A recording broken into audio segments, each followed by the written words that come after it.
সুপ্রিয় শিক্ষার্থীরা, আশা করছি তোমরা সবাই অনেক ভালো আছো। গত ক্লাসে আমরা শিখেছিলাম কার বর্ণ পর্যন্ত। আজকে আমরা শিখব অনুবর্ণ, যুক্ত বর্ণ, সংখ্যা বর্ণ এবং যে অনুসরণী যে প্রশ্নগুলো দেওয়া আছে এগুলো সলভ করব। আশা করছি ক্লাসটি সম্পূর্ণ মনোযোগ সহকারে করলে এগুলো নিয়ে তোমাদের আর কোনো সমস্যা থাকবে না। আচ্ছা, আমরা ক্লাসটি শুরু করি। তাহলে আমরা আগের ক্লাসে দেখেছিলাম যে ব্যঞ্জন বর্ণ মোট হচ্ছে ৩৯টি। ব্যঞ্জন বর্ণ মোট ৩৯টি আমরা দেখেছিলাম। আচ্ছা, তো এই অনুবর্ণের ক্ষেত্রে ব্যঞ্জন বর্ণের বিকল্প রূপকে অনুবর্ণ বলা হয়। ব্যঞ্জন বর্ণেরই একটা বিকল্প রূপ আছে, সেই ব্যঞ্জন বর্ণের সেই বিকল্প রূপকেই হচ্ছে অনুবর্ণ বলা হয়। যে রূপগুলোর মধ্যে রয়েছে একটা হচ্ছে ফলা, একটা হচ্ছে রেফ, একটা হচ্ছে বর্ণ সংক্ষেপ। তাহলে অনুবর্ণকে কয় ভাগে ভাগ করা হয়? ৩ ভাগে ভাগ করা হয়। একটা হচ্ছে ফলা, একটা রেফ, একটা হচ্ছে বর্ণ সংক্ষেপ। আচ্ছা, তো এগুলো সম্পর্কে আমরা এখন জেনে নেব। তো ফলা, দেখো, ব্যঞ্জন বর্ণের কিছু সংক্ষিপ্ত রূপ অন্য ব্যঞ্জনের নিচে অথবা ডান পাশে ঝুলে থাকে, সেগুলোকে ফলা বলে। তো ব্যঞ্জন বর্ণের সাথেই অন্য ব্যঞ্জন বর্ণ যদি নিচে এবং অথবা ডান পাশে ঝুলে থাকে, সেগুলোকে কি বলবো আমরা? ফলা বলবো। যেমন হচ্ছে একটা ন, একটা দন্ত ন, একটা ন হচ্ছে কোথায় কোথায়? নিচে। তারপর হচ্ছে ব, তারপর হচ্ছে ম ফালা, তারপরে জ ফালা, তারপর হচ্ছে র ফালা, তারপর হচ্ছে ল ফালা, এগুলো। তো এই বর্ণগুলোকে আমরা হচ্ছে ফলা বলবো। তো এই ফলার সংখ্যা হচ্ছে 6টি। ফলার সংখ্যা হচ্ছে মোট 6টি।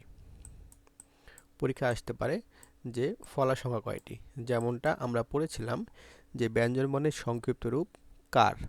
ব্যঞ্জন বর্ণের সংক্ষিপ্ত রূপকে কী বলা হয়? কার বলা হয়। এবং সেই কারের সংখ্যা কয়টি? 10টি। এই যে 10টি। স্বরবর্ণের সংক্ষিপ্ত রূপ কি?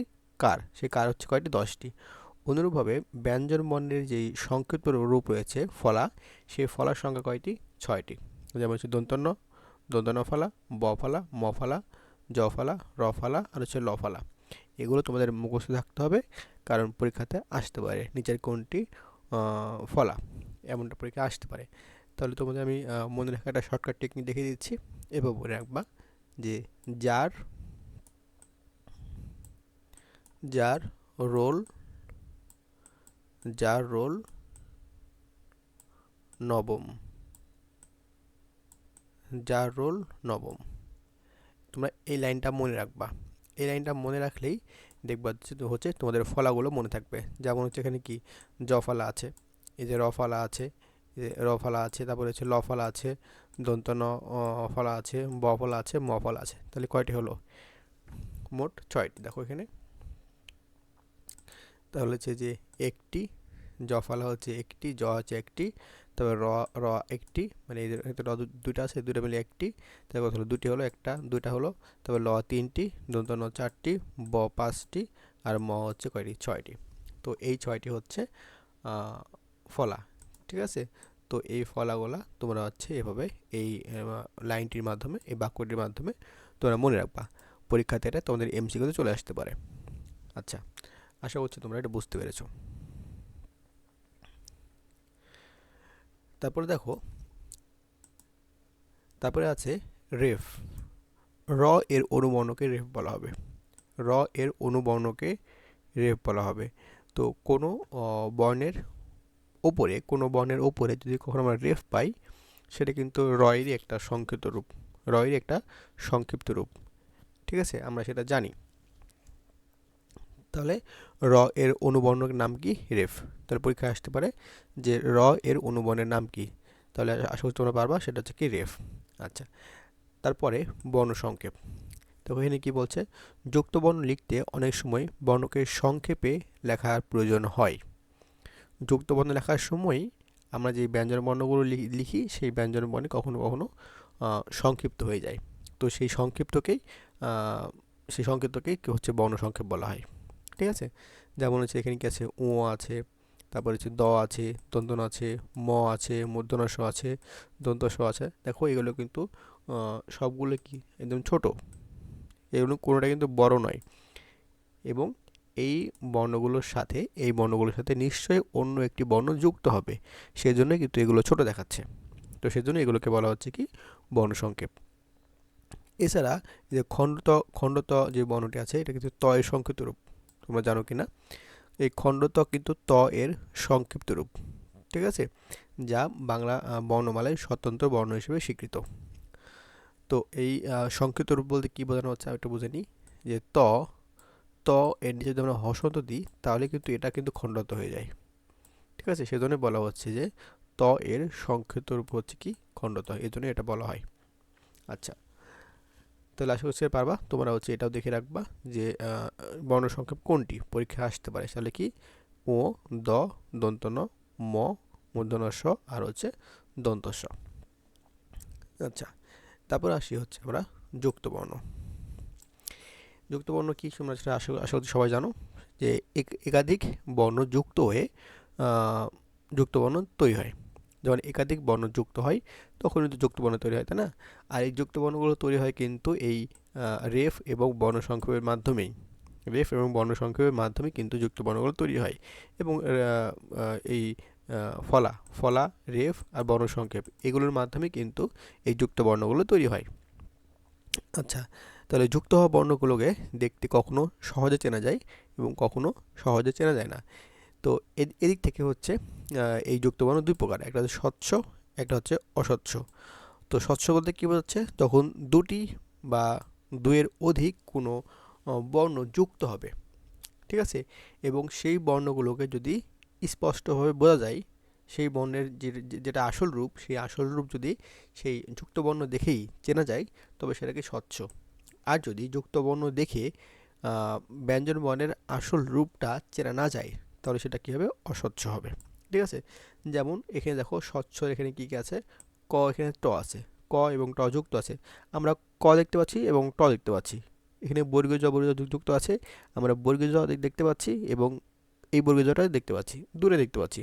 তারপর এখানে বর্গীয় জ, ঝ, তারপর হচ্ছে ইয়, ঝ, ড, ড, মূর্ধন্য ট, দেখো এখানে দন্ত স, ফ, দন্ত স, ট, তো এখানে প, প, প, দন্ত স, সবগুলো কী হচ্ছে, এগুলোর এই লাইনে যা যা আছে, এই স্বচ্ছ যুক্ত বর্ণের এখানে যা যা আছে, সব যুক্ত বর্ণগুলো কিন্তু আমরা একাধিক যে বর্ণ যুক্ত আছে প্রত্যেকটি বর্ণকে আমরা স্পষ্ট দেখতে পাচ্ছি।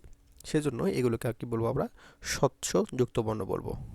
আসল কথা হচ্ছে যুক্ত বর্ণ যখন যুক্ত হবে, যুক্ত হওয়ার পরে যখন সেই যুক্ত বর্ণগুলোকে আমরা আলাদা আলাদা করে স্পষ্ট দেখতে পাবো আসল বর্ণের মতোই, তখনই সেটি হচ্ছে যুক্ত বর্ণ হবে। আচ্ছা, তারপরে হচ্ছে অস্বচ্ছ যুক্ত বর্ণ। অস্বচ্ছ যুক্ত বর্ণে আমরা আগেই বললাম যে যেই বর্ণগুলো যুক্ত হবে সেগুলো হচ্ছে কি স্পষ্ট সেই যুক্ত বর্ণে দেখা যাবে না। যেমন এখানে ক আর ত যুক্ত আছে, কিন্তু আমরা ক আর তকে কি আমরা আলাদাভাবে দেখতে পাচ্ছি এই বর্ণে? দেখতে পাচ্ছি না, সেজন্য এটাকে অস্বচ্ছ যুক্ত বর্ণ। তারপরে হচ্ছে এই যে এখানে আছে ক্ষীয়, এখানে আছে ক্ষীয়, অনেকে এটাকে যুক্ত খ বলে, এটাকে ক্ষীয় বলতে হবে। দেখো এখানে ক্ষীয় আছে, তো এই ক্ষীয় এই বর্ণে ক এবং মূর্ধন্য ষ দুটি বর্ণ যুক্ত আছে, কিন্তু এই ক্ষীয় বর্ণ দেখে কি বোঝার উপায় আছে যে এখানে ক আর মূর্ধন্য ষ যুক্ত আছে? বোঝার উপায় নেই। সেজন্য হচ্ছে এগুলো হচ্ছে অস্বচ্ছ যুক্ত বর্ণ। তো এগুলো তোমরা দেখে নিবা, তাহলে তোমরা বুঝতে পারবা যে এগুলো হচ্ছে কোনোটাই, যেই বর্ণগুলো যুক্ত আছে কোনোটাই স্পষ্টভাবে বোঝা যায় না। আচ্ছা, তো এর মধ্যে কয়েকটি গুরুত্বপূর্ণ যেগুলো তোমাদের পরীক্ষায় আসতে পারে সেগুলোটা আমি দেখিয়ে দিচ্ছি। সেগুলো হচ্ছে তোমরা মনে রাখবা, প্রথমেই এই যে এটি ক্ষীয়, সেটা কি ক প্লাস মূর্ধন্য ষ। এটা পরীক্ষায় আসতে পারে যে এই ক্ষীয়যুক্ত বর্ণে কোন কোন বর্ণ যুক্ত হয়ে এই ক্ষীয় বর্ণটি হয়েছে, পরীক্ষায় আসতে পারে। সেটা কি ক হসন্ত আর হচ্ছে মূর্ধন্য ষ। তারপরে হচ্ছে এই যে এটাও ইম্পর্টেন্ট, এখানে কি আছে, আমরা জানি ক্ষীয় যুক্ত হয় ক আর হসন্ত আর মূর্ধন্য ষ যুক্ত হয়, তাই না? তো এখানে যেহেতু ম যুক্ত আছে, তাহলে কী হবে, ক হসন্ত, মূর্ধন্য ষ হসন্ত আর ম, ঠিক আছে। তো এটা ইম্পর্টেন্ট। তারপরে যে এটা ইম্পর্টেন্ট আছে, এটা হচ্ছে ইও, উ আর ক, এটা ইম্পর্টেন্ট। তারপরে হচ্ছে এটা গুরুত্বপূর্ণ, এগুলো পরীক্ষা আসতে পারে, যেগুলো গোলা দিয়ে দিচ্ছি সেগুলো পরীক্ষা আসতে পারে, যে এই যুক্ত বর্ণে এই যুক্ত বর্ণটি কোন কোন বর্ণের সমন্বয়ে তৈরি হয়েছে, এর পরীক্ষা আসতে পারে। তাহলে এটা কি, এটা হচ্ছে ইউ এবং বর্গীয় জ। তারপরে আরেকটা গুরুত্বপূর্ণ হচ্ছে এই যে এটা হচ্ছে হ প্লাস ম, ঠিক আছে, এটা হচ্ছে হ প্লাস ম। তাহলে হচ্ছে এই যে এটা যখন এটা সোজা নিচে নেমে আসবে, এটা হচ্ছে হ প্লাস ম, ঠিক আছে, এটা হচ্ছে হ প্লাস ম। আর এটা হচ্ছে কি, এটা হচ্ছে ক প্লাস ম, ক প্লাস মূর্ধন্য ষ, সরি, এটা হচ্ছে ক প্লাস মূর্ধন্য ষ, ঠিক আছে। তো আশা করছি তোমরা বুঝতে পেরেছো। আরেকটা গুরুত্বপূর্ণ হচ্ছে যে এটা এটা এটা হচ্ছে মূর্ধন্য ষ হসন্ত প্লাস মূর্ধন্য ণ, ঠিক আছে, মূর্ধন্য ষ হসন্ত এবং মূর্ধন্য ণ। তো আমি যেগুলো তোমাদের এখানে গোল্লা দিয়ে রাখছি লাল কালারের, সেগুলো তোমরা একটু আলাদাভাবে দেখে রাখবে, এগুলো পরীক্ষায় আসতে পারে যে এখানে কোন কোন বর্ণের সমন্বয়ে এই যুক্ত বর্ণটি তৈরি হয়েছে। আচ্ছা, আশা করছি তোমরা এতটুকু ক্লিয়ার হয়েছো। তো এই অধ্যায়ের আমাদের এতটুকুই পাঠ্য ছিল। আরেকটা আছে, সেটা সংখ্যাবর্ণ। তোমরা পারবা যে যে 1 থেকে 0 পর্যন্ত যেগুলো আছে সেগুলো কি, এগুলো হচ্ছে কি সংখ্যাবর্ণ, 1 2 3 4 5 6 7 8 9 এবং 0, এগুলো হচ্ছে সংখ্যাবর্ণ, এগুলো তোমরা পারবা। তো এতটুকুই ছিল হচ্ছে আমাদের এই অধ্যায়ের পড়া। এখন আমরা যে অনুশীলনী প্রশ্নগুলো আছে এগুলো সলভ করব। আচ্ছা, তাহলে বাংলায় মোট স্বরধ্বনি কয়টি? বাংলায় মৌলিক স্বরধ্বনি কয়টি? এটা আমরা জেনে আসছি, সেটা কি 7টি। সরিয়, সরিয়া, রস্বই, রস্যু, এ, ও আর হচ্ছে এ, ঠিক আছে। তো এই 7টি কি মৌলিক স্বরধ্বনি। আমরা আগে ক্লাসে বলেছিলাম যে ধ্বনি কি হয়, ধ্বনি হচ্ছে এক প্রকার আওয়াজ, ঠিক আছে, এক প্রকার আওয়াজ। যখন আমরা আওয়াজ করে কোনো বর্ণ উচ্চারণ করব তখন সেটা ধ্বনি হবে, ঠিক আছে। কিন্তু যখন আমরা সেটা লিখে ফেলবো তখন সেটা কি হবে, সেটা হচ্ছে সেটা হচ্ছে বর্ণ হয়ে যাবে। তাহলে মৌলিক স্বরধ্বনি কয়টি? 7টি। সেগুলো কি কি বললাম, স্বরীয়, স্বরিয়া, তারপর হচ্ছে রস্বই, তারপর হচ্ছে রস্যু, তারপর হচ্ছে এ, তারপরে হচ্ছে ও, তারপর হচ্ছে এ। এই 7টি হচ্ছে মৌলিক স্বরধ্বনি। এর আগের ক্লাসে আমি তোমাদের খুব সুন্দর করে বুঝিয়ে দিয়েছিলাম, জাস্ট মনে করার জন্য, করে দেওয়ার জন্য এখন বলছি। তাহলে এই 7টি কি মৌলিক স্বরধ্বনি। কিন্তু এগুলো কি হচ্ছে বলো তো, এগুলো কিন্তু যখন স্বরধ্বনি বলছি, যখন মৌলিক স্বরধ্বনি বলছি তখন কিন্তু এগুলো কি করছি আমি, এগুলো যে মুখে উচ্চারণ করছি, আওয়াজ করে উচ্চারণ করছি। যখন আওয়াজ করে উচ্চারণ করবো এগুলো, তখনই কিন্তু ধ্বনি হবে। কিন্তু যখন সেটা লিখে ফেলবো তখন সেটা কী হবে বলো তো, তখন সেটা বর্ণ হয়ে যাবে। তাহলে এটা উচ্চারণ করা যায় স্বরীয় এবং লেখা যায়, তাহলে এটা ধ্বনি প্লাস বর্ণ। তারপরে স্বরিয়া, এটা উচ্চারণ করা যাচ্ছে আবার লেখা যাচ্ছে, তাহলে এটা কি ধ্বনি প্লাস বর্ণ। তারপরে রস্বই, রস্যু, এ, ও, এগুলো কি হচ্ছে বলতো, এই ছয়টা উচ্চারণ করা যাচ্ছে, মুখে উচ্চারণ করা যাচ্ছে আবার লেখা যাচ্ছে, তাহলে কি এগুলো কি হচ্ছে মৌলিক স্বরধ্বনি হচ্ছে, মৌলিক স্বরবর্ণ হচ্ছে, তাই না। কিন্তু এই জায়গাতে যে এ, এটা আমি কি মুখে উচ্চারণ করতে পারছি এ, কিন্তু এই এ ধ্বনিটাকে তুমি কি কখনো এরকম বর্ণ আকারে কখনো পড়েছো? এই যে সরিষা ক খ, যখন আমরা বর্ণ আকারে পড়েছি এগুলো, তখন কি এই এ ধ্বনিটা কখনো কি তোমরা বর্ণ আকারে পড়েছো? পড়োনি। এখানে সরিয়া আছে, জফলা আছে, এখানে আবার আ আছে, সরিয় আছে, জফলা আছে, সরিয়া আছে, অনেকগুলো বর্ণের সমন্বয়ে একটা ধ্বনি তৈরি হয়েছে, তাই না। তার মানে আমরা আলাদাভাবে এই ধ্বনিটাকে বর্ণ হিসেবে পড়ি নাই, তার মানে এটা ধ্বনি কিন্তু বর্ণ নয়, তাই না। তাহলে যখন মৌলিক স্বরধ্বনির কথা বলছি তখন কি এই 6টির সাথে, এই 6টির সাথে এই একটি যোগ হচ্ছে, তাহলে কয়টি হচ্ছে? 7টি হচ্ছে ধ্বনির ক্ষেত্রে। কিন্তু যখন আমি বর্ণ বলছি তখন তো এই যে এই 6টি বর্ণ, এই 6টি বর্ণ, এর কি বর্ণ? এটা তো বর্ণ, এটা ধ্বনি। তাহলে যখন আমি বলবো যে মৌলিক স্বরবর্ণ কয়টি, তাহলে কয়টি হবে? 6টি, তাই না। আচ্ছা, তাহলে আশা করছি বুঝতে পেরেছো যে মৌলিক স্বরধ্বনি কয়টি? 7টি। কিন্তু মৌলিক স্বরবর্ণ যখন বলবো তখন কয়টি হবে? 6টি হবে। তারপরে কোন ধ্বনিগুলো উচ্চারণের সময়ে মুখ গহ্বরের কোথাও বাধা পায় না? এটা কী হবে বলো তো? এটা হচ্ছে স্বরধ্বনি হবে। তারপরে হচ্ছে ধ্বনির প্রতীককে বলা হয়, ধ্বনির প্রতীক কী বলা হয়? বর্ণ বলা হয়। যেমন কি সরিষা ক খ যখন উচ্চারণ করছি তখন কি সেটা হচ্ছে ধ্বনি। কিন্তু যখন প্রতীক হিসেবে লিখছি, এই ধ্বনির প্রতীক হিসেবে যখন লিখছি তখন সেটা কী হচ্ছে? বর্ণ হচ্ছে। আচ্ছা, তারপরে ব্যঞ্জনবর্ণের সঙ্গে কার বর্ণ বা হর্ষ চিহ্ন না থাকলে কোন ধ্বনি আছে বলে ধরে নেওয়া হয়? এটা কি হবে? স্বরীয় অ হবে।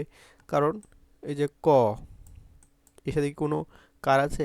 আকার, একার, উকার, দীর্ঘিকার, রস্বইকার, হ্রস্বউকার এগুলো আছে? নাই। আবার হষন্ত আছে? নাই। তাহলে এখানে কি আছে? এখানে একটা স্বরীয় আছে, একটা অ আছে। উচ্চারণ করে দেখো, ক, ক। দেখো অ আছে, একটা ক, একটা অ উচ্চারণ হচ্ছে শেষে। তারপরে তালব্য শ উচ্চারণ করে দেখো, তালব্য শ, তালব্য শ, তালব্য শ, অ। দেখো শেষে একটা অ উচ্চারণ হচ্ছে, কারণ এখানে কোনো কার নাই। আকার, একার, উকার কোনো কার নাই, আবার হষন্ত নাই। তাহলে এগুলোর সাথে সাথে কি আছে? এগুলোর সাথে একটা অ আছে। তারপরে এই যুক্ত বর্ণটি কোন কোন বর্ণ দিয়ে তৈরি হয়েছে? এই যে একটু আগে বললাম এগুলো হচ্ছে ইম্পর্টেন্ট, গুরুত্বপূর্ণ। তাহলে এটা কী কী হবে বলো তো? এটা হচ্ছে গ নম্বর হবে, মূর্ধন্য ষ এবং মূর্ধন্য ণ। তারপরে স্বরবর্ণের সংক্ষিপ্ত রূপকে কী বলা হয়? স্বরবর্ণের সংক্ষিপ্তকে কার কার বলা হয় এটা আমরা জানি। তবে ব্যঞ্জনবর্ণের বিকল্প রূপের নাম কি? ব্যঞ্জনবর্ণের বিকল্প রূপের নাম কি? এটা কী হবে তাহলে? এটা হচ্ছে অনুবর্ণ হবে। তবে নিচের কোন জোড়টি যুক্ত বর্ণের রূপভেদকে প্রকাশ করে? নিচের কোন জোড়টি যুক্ত বর্ণের রূপভেদকে প্রকাশ করে? কী হবে বলো তো? তোমাদের একটা কুইজ, তোমাদের কুইজ, তোমরা সবাই একটু কমেন্ট করে জানাও যে এটা কোনটা হবে। আর না না পারলে আমাকে জানাও যে এটা পারছো না। আশা করছি পারবা, কারণ আমি খুব সুন্দর করে এটা দেখিয়ে দিয়েছি একটু আগেই। তারপরে ৯ নম্বর, বাংলা কার বর্ণ কয়টি? বাংলা কার বর্ণ কয়টি? কার বর্ণ কয়টি এটা তোমরা একটু আমাকে কমেন্ট করে জানাও। কার বর্ণ কয়টি এটাও কমেন্ট করে জানাও। তারপরে বাংলা সংখ্যা বর্ণ কয়টি? এটাও পারবা, এটাও কমেন্ট করে জানাও। তোমাদের হচ্ছে কুইজ থাকলো এই তিনটা কুইজ থাকলো। তোমরা হচ্ছে এটা আমাকে কমেন্ট করে জানাও কোনটা উত্তর হবে। তো আশা করছি তোমরা এই ক্লাসটি খুব মনোযোগ সহকারে করেছো এবং তোমরা উপকৃত হয়েছে। তোমাদের অনেক ধন্যবাদ। পরবর্তী ক্লাসে আবার দেখা হবে। সবার জন্য শুভকামনা।